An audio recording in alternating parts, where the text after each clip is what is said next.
Okay, thank you so much for joining us. Hello, hello.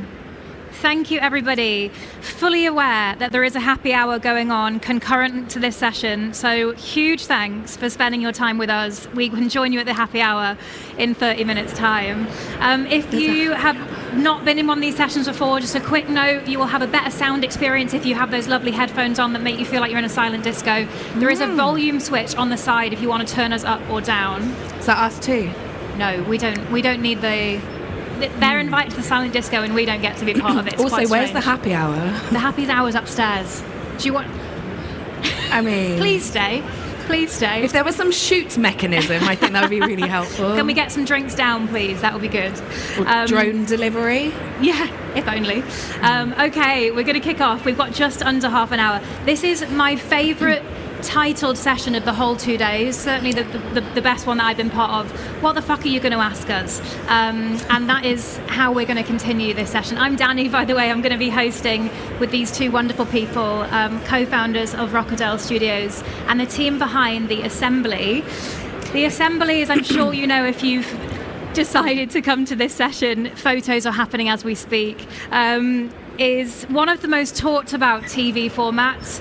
Beautiful, and we're going to jump in this session to everything that goes on behind the scenes in terms of the crafting of the format, the pitching, the commissioning, the production challenges, all of that stuff, and that we might consider as viewers as to how this beautiful piece of TV has made it onto our screens. I am joined by the co-founders, as I mentioned, of Rockadale Studios, by Stu and by Michelle. So thank you for joining us. I'll give you a warm welcome. Oh, wow. Very warm welcome. Thank you very much. And before we jump into questions, I would love to roll some AV, so we will go for the trailer, please. This is quite something. Rick. Welcome to The Assembly, our collective of autistic, neurodivergent and learning disabled interviewers. What is your skincare regime? When were you most scared? How working class was it to send your son to a private school?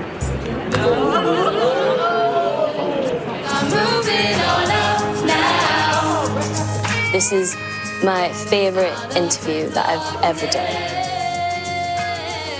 There's a really good energy in the room. I think this is going to be one of the most special experiences of my life, being here today.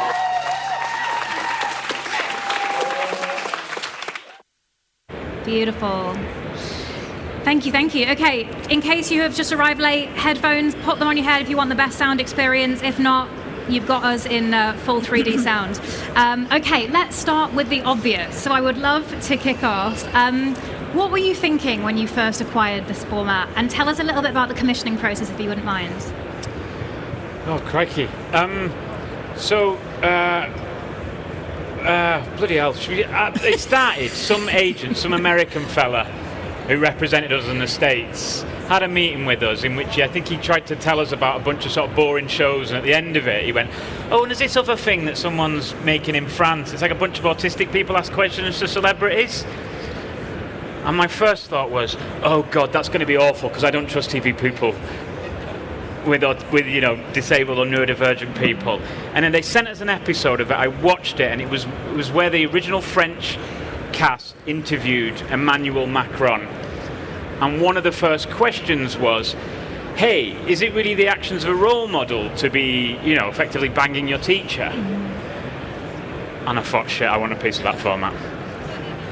I thought that's I'm very easily bored, so yeah. I need somebody asking a president if why he's having sex with his teacher, to be interested in something. So anyway, we got that and we thought, I want a piece of it. Does that an answer to your question? Yeah, perfect. The commissioning side of things? Yeah, if you wouldn't mind. So it was a long drawn out process, but the shortish version is that there was a commissioner at BBC Entertainment at the time who was very interested in neurodivergence in general, and obviously the show is absolutely that. So it's entertainment first and foremost, and the sort of the intersection of the Venn diagram of entertainment plus tasteful disability neurodivergence coverage is a tiny little section, but this lady absolutely understood it, Suzanne McManus, and she worked hard within the BBC's entertainment department to get away the development, which became the pilot episode with Michael Sheen, if any of you saw that on the BBC. And then that was very well received, and we got lots of great press and great reviews and lots of excellent feedback, and the viewer numbers were good and everybody got very excited. And then the BBC's entertainment department said, we haven't got any money though to make any more, about which we were obviously delighted. Yeah. And then the wider BBC also seemingly couldn't find the money for a series, and so everybody walked away fairly bereft, which is an understatement. And then Stu and I had sort of crisis talks about what we do next, and it just so happened that we received the official news on the same afternoon as we were at a Disability in TV conference, where all of the disability movers and shakers within each of the main channels were also there, were also shocked at the news, and each of them went into slight lobbying mode for Bring Us the series. And so after a relatively short while, there were a couple of different channels who really wanted to make a play for it, and Sam Tatlow at ITV in particular worked really hard to try and get it over line there, where the commissioner, our now commissioner, had already expressed before it was his how much he loved it. So ITV, a lovely mainstream channel, again took it on, and on it's gone. Fantastic. It's lovely to hear stories of when it happens that way. I mean, it's genuinely remarkable. Fighting over you. It's remarkable that it happened. There's a lot of people working hard behind the scenes to bring it to life. Again, it was a proper sort of Phoenix example. Let's talk about talent and collaborators, because you have had some wonderful faces of talent on the show. Stephen Fry, Danny Dyer, H, Jade Thirlwall. All the men. And the there woman. There we go, and the woman. I'd love to learn about getting talent on board, and specifically, how do you make talent feel comfortable? How do you build trust with the talent coming in? I'm not sure we want to make them feel comfortable, to be very honest. I don't think that's our jobs. We don't want to make them feel necessarily discomforted, but it's such an alien experience for any one of us to be in an environment where there's 25 plus people all staring at you, all asking you questions, and you've not prepared for a single one of them. That's just intimidating, at least to begin with, before the natural conversation starts. So how do you get them on board? What does that look like? I suppose it's a fairly standard way. We have a celeb booker who goes out to people and says, hey, do you fancy being on this show? And then some agents will go, yeah, I absolutely fancy being on this show, because, I mean, they don't say it, but they mean, hey, my celebrity's going to look great being really kind with a bunch of neurodivergent people, aren't they? And then they'll say something like, oh, just so you know, you can't ask my client about their PIN number, some piece of shit thing they've done in the past. And we go, well, this is not the show for you then. If they just go, yeah, sure, and we go, you do know, don't you, that we can ask literally anything, and that's the rules of the show. And the agents of the talents who are up for it go, all right, cool, fine. And some of them just shit the bed. We got close with some really interesting people, and some of them just didn't fancy it because they wanted the sort of glow, they wanted the halo effect of being on our show without any of the risk of opening yourself up to a room of people that can ask you literally any question. Or the when do we get to see the questions? You don't. No, but really, when do we get to see? No, you genuinely don't. But afterwards then we can come into the edit, or we could, no, you don't and you can't. And it's such an alien. Don't ask my client about some racist shit they said 3 weeks ago. Piss off, mate. Of course, if they said it, our cast is going to be interested in it. We're going to ask about it. You know what I mean? And I think as a viewer, that's what is so exciting about the format, because it genuinely feels like a transparent conversation where any question can be asked. And there isn't that layer of like, I know I'm watching TV and I know there's a filter here. I'm curious, with the cast, with the interviewers, how are you prepping them? What does that process look like? So we book a celebrity. We put together a biog for them, sort of like you do on a lot of chat shows, only this is a sort of very accessible document. We call it an easy read document. Our producers go out, workshop questions with our cast about areas they're interested in, right? Sometimes a lot of people will be interested in the same thing. Maybe you had an affair, the celebrity had an affair. There's probably going to be a few people work on that. Some of the cast members couldn't really give a shit about the celebrity. They just want to tell them a story about, you know, when they went on their holiday or whatever. So it's a lot of workshopping and stuff like that, and finding out what they're interested in, and you know, there'll always be some cast members who want to ask some really direct shit, you know. Like we have one guy called Cameron, and he went in with Stephen Fry first question of the record and said, hey, you tried to kill yourself 2 times, didn't you? Like, how are you now? And stuff like that. He's always going to ask those ones. And someone else wants to ask gossipy questions. You know, we've got one cast member who always wants to ask people if they've had Botox or stuff like that. So it's a lot of just teasing out of what interests the cast about the guest. And it might be that there's something we're desperate to ask them about, but if none of the cast want to ask it, then, you know, we as producers, that is. But if no one's interested in it, then it's not going to get asked, really. Yeah, I'm glad you brought up that Stephen Fry example, because something that strikes me as a viewer is the shift in tone. There's the laugh and the cry are right. There's this beautiful dynamic within the short episodes of, like, you're really feeling so many feelings in short succession. How, when you're constructing the episode, do you ensure some maintenance of tone, or how do you think about tone? Well, there's twofold there, because on the one hand we film for 3 hours, which is quite relentless. We don't break cameras. We don't. If you want to get up and go to the loo, you're welcome to, but we're going to carry on rolling. That works best for our cast, and so the celeb follows suit with that. But there's one thing which is what you're doing on the day in the room, and then there's another thing which is you're making ultimately a TV show, so you need to have the edit in mind.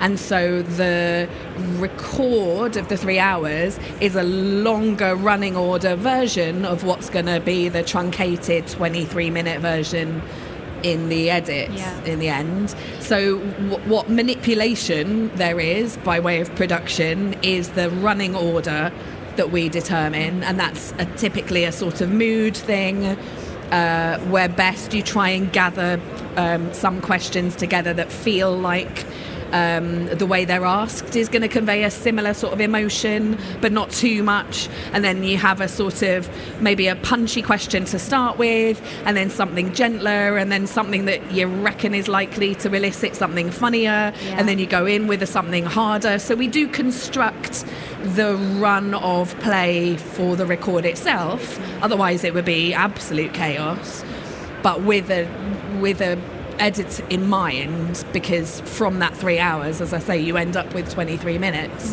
So you've got to try and mine some version of the best. It's not even true to say you're picking the best for your episode, because the selection process doesn't work that way either, weirdly.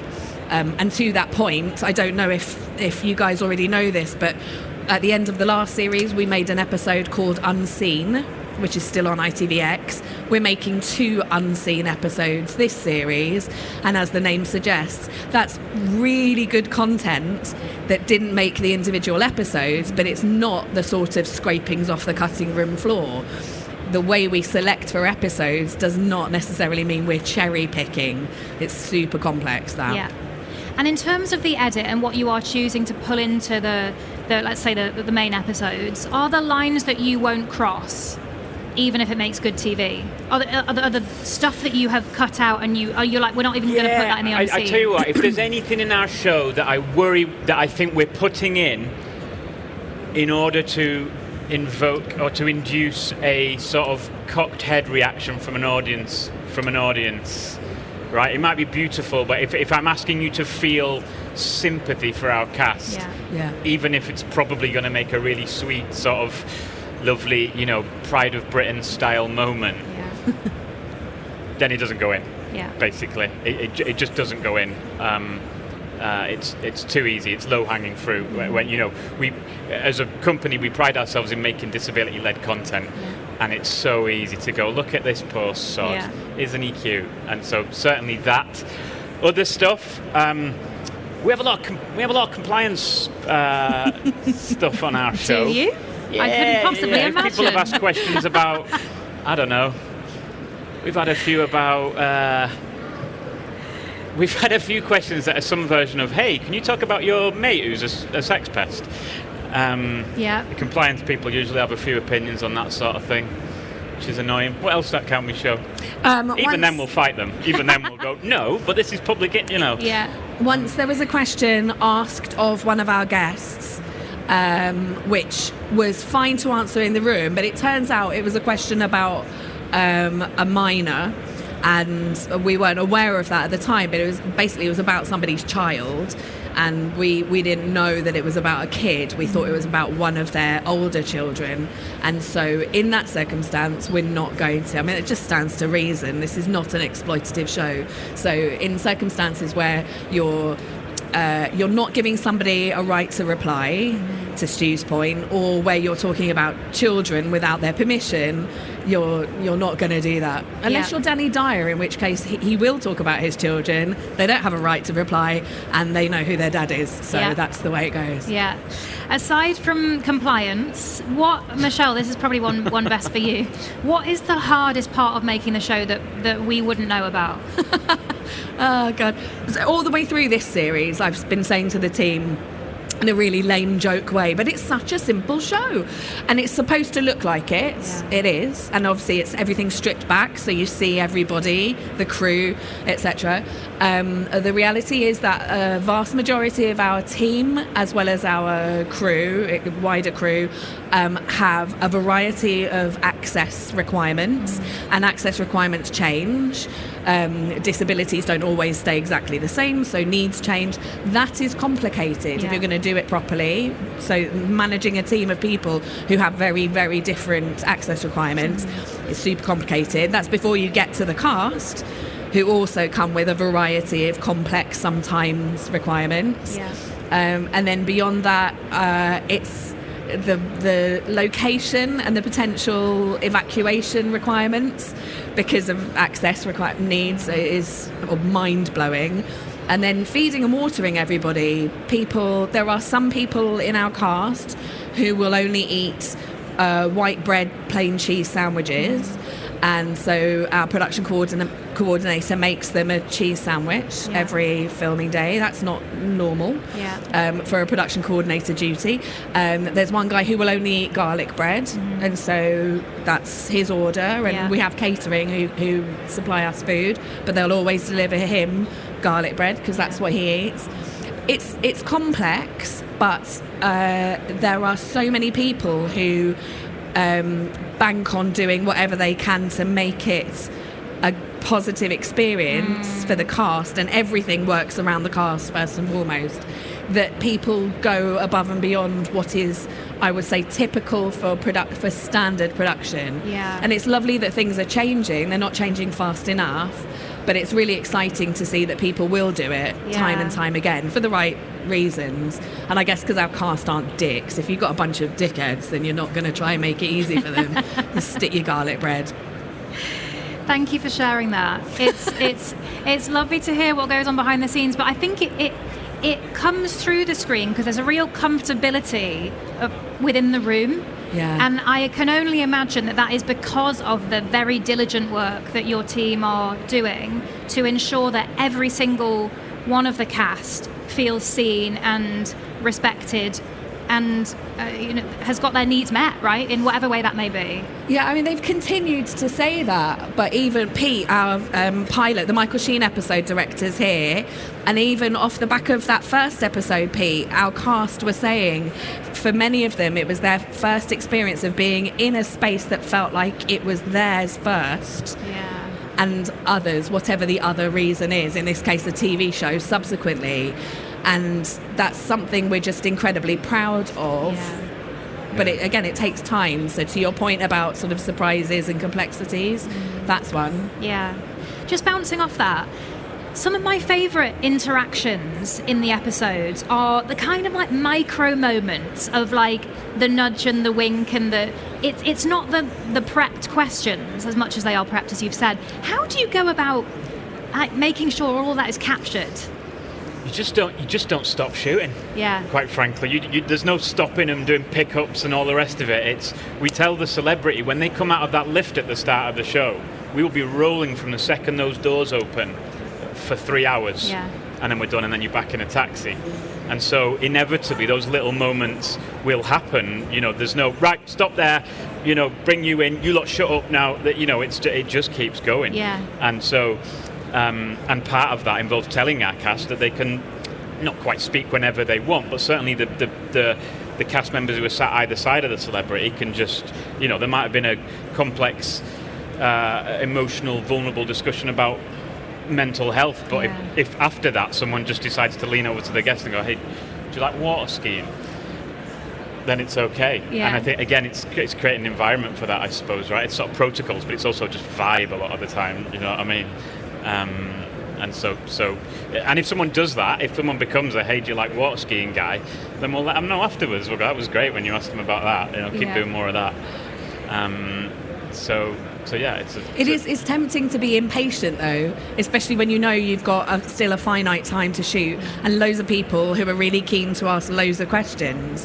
So it is hard to not just go, okay, on to the next one, one. But sometimes the details that you're talking about come in that just breaks between calling the next person up, but it's really hard in the moment to not go, we've got to get through, the next person's got a killer question. Just wait though, because these two look likely to have a little interjection that you'll want to capture for the episode. It's really hard. I bet. And in terms of producing on the day, almost like running the day, how do you not overproduce the cast? How does that work? How do you leave that space for lingering? What does the day look like for them? Well, the day, I mean, we're well practiced as hit now, but it is basically the same as when we started. Because everybody relies on keeping to time, it's a real sort of clockwork show. So the cast will arrive by, say, everybody's arrived by 9. We have a rehearsal at 9. We do a music performance rehearsal around the same sort of time. And then everybody sort of gets hair and makeup, if that's their thing. And the celebs arriving around that same sort of time too. But everybody, the first few people that you see at the start of every episode are on set for 10 o'clock. And then the celeb comes up in the lift at more or less 10:02. I suppose the key thing in not overproducing is that we learnt very early on not to over-rehearse the actual question asking itself. Okay. If every question asker had practiced that 5 or 6 times. So we have, in the practice sessions that we do the week before the record, we have a sort of quasi-rehearsal, which is to say they're not rehearsing the questions that they will ask the celebrity. What we often do is we pick a member of our team to be grilled by the cast. Brilliant. So each of us have had some version of that, which is pretty intimidating. I remember I think I was the first one to do it, and I hadn't met a lot of the cast before, and they'd been told that I was the big boss. Okay. And so the big boss was coming in today and they were going to interview him, and I sort of walked into the circle and tried not to look. Did you give it a bit of swagger? I probably tried to, just like the celebrities do. I tried to look like I was cool as a cucumber and not absolutely bricking myself. And I got there and I sat down, and the first question, someone stood up in front of me and went, hey, they told us you're the big boss. How come you're so small? I thought, oh, for fuck's sake. I mean, you know, I thought that, well, thank you very much, but also I think this show's probably going to work. Yeah. And I think on all of the team have had some version of that, but I suppose the point being that I'm not sitting in and pretending to be Michael Sheen or Jade Thirlwell. As much as I think I could do a good Jade Thirlwell. I imagine you can. We just don't over rehearse it, and therefore we don't overproduce it. I think. Brilliant. I would love to move now on to audience response. Has anything surprised you about how the show has been received? I mean, I've been surprised that it was so well received and the BBC didn't want to do any more. That's a key surprise. Yeah. Other than that, I think it's notable that those people who feel positively toward the show, it's the strength of feeling is something. It's not just a kind of it was nice. People really feel something, and in a world where we're lacking a lot of that now, there's something really special about the fact that there's a connection there, which is like, it's meaningful. Yeah. It's not accidental, and we love it. So I'm very proud of that too. But I think the strength of feeling would be the surprise for me. Stu, anything from your side? A few days after we made the pilot, an email dropped in our company inbox saying, "You remember where you are when famous things happened?" I remembered where I was in the moon landings. I remember where I was when John Lennon was shot, and I remember where I was when your TV show came out. Wow. And I thought, okay, it's decent. It's not that good, mate. So it is exactly as that sort of slightly overwhelming response from people, particularly people I think within the sort of neurodivergent community and sort of the SEND community and stuff. It's just sort of it's a bit like, oh Jesus, you don't know how to sort of quite react to that, but it's lovely. Oh, also I've thought of something else. We didn't win, sadly, but bloody BAFTAs. The awards recognition is something, again, because of it is an entertainment show first, but because it's so obviously populated, that's horrible, by people who are front and centre, neurodivergent, learning disabled, and that's such a rarity that something like that would be achieving such recognition in such a popular category. In the world of entertainment. That's a beautiful rare beast. Delighted with that. Still bloody lost the BAFTA though, didn't we? Bastards. Fine about it though. But we're on the Phoenix Rising story, so I can only assume. Oh, I'm still very much on the tracking down the members of the BAFTA jury that turned us down. Oh, really? All right. Yeah, I'm still there. Well, they're named always in the programme. Yeah. You know who they are. I found it in particular who it was that argued against us. Oh, good. Great. Well, we'll cover that in the bar in a couple of minutes' time. Before we get there, what is next for the Assembly? And any dream guests? What's top of mind for you? I'd love Philip Schofield. Okay. Sorry, did you just say I love Philip Schofield? I think there was a wood. I think there was a wood in there. Okay. I don't think I'm going to be allowed to have him. Yeah. To be honest, realistically, reckon we could get a royal. Okay. I reckon we could get somebody I'd like to have sex with. Is that allowed?